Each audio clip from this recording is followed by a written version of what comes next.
MyStore mobil ilovamizda mijozlarni boshqarish, ularning qarzlarini so'ndirishni ko'rib chiqamiz.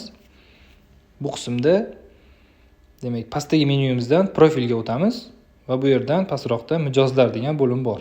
Bosamiz. Demak bizga misol uchun birinchidagi Hojakbar ismli mijozimiz kerak. Bunda shu demak blokni chapga qarab ozgina surganimizda ichidan tahrirlash degan tugmasi ochiladi. Shuni bosamiz. Mana oyna ochildi.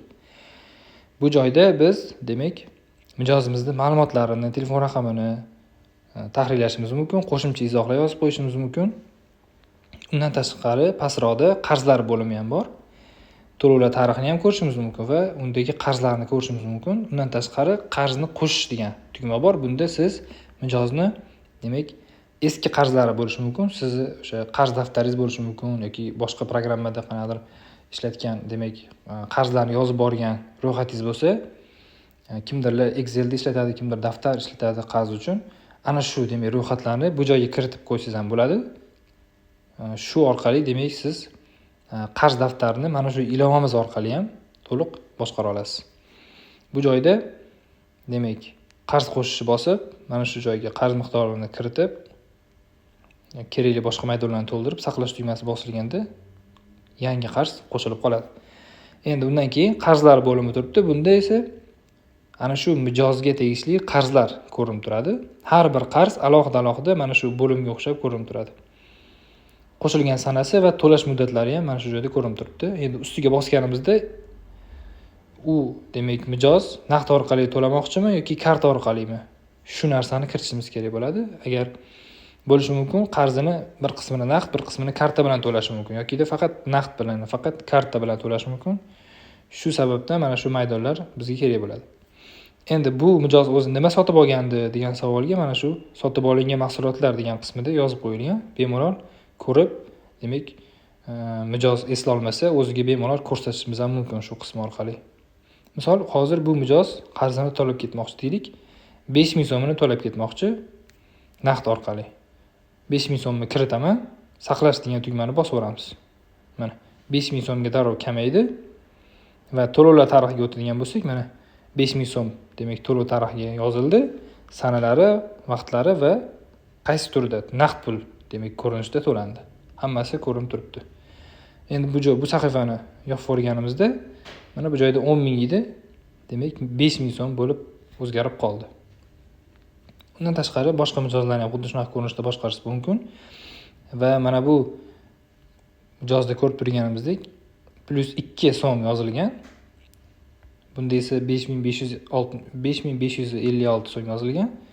Bular demak plus nimani bildiradi deganda bu mijozdagi balans hisoblanadi.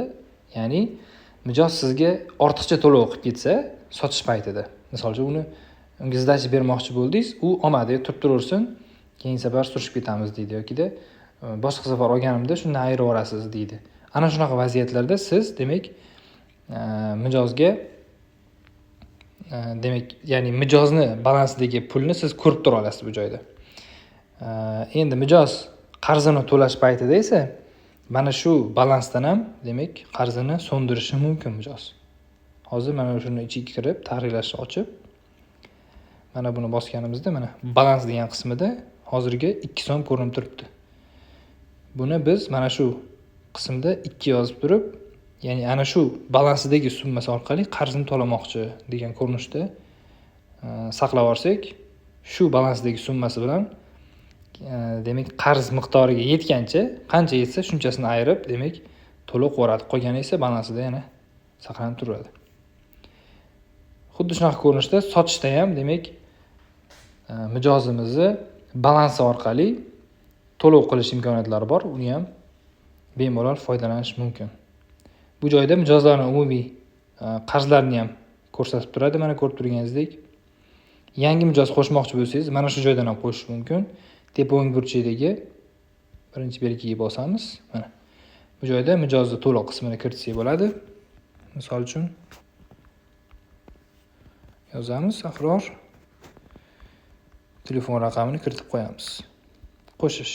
Mana biz qo'shgan yangi mijoz ko'rinib turibdi.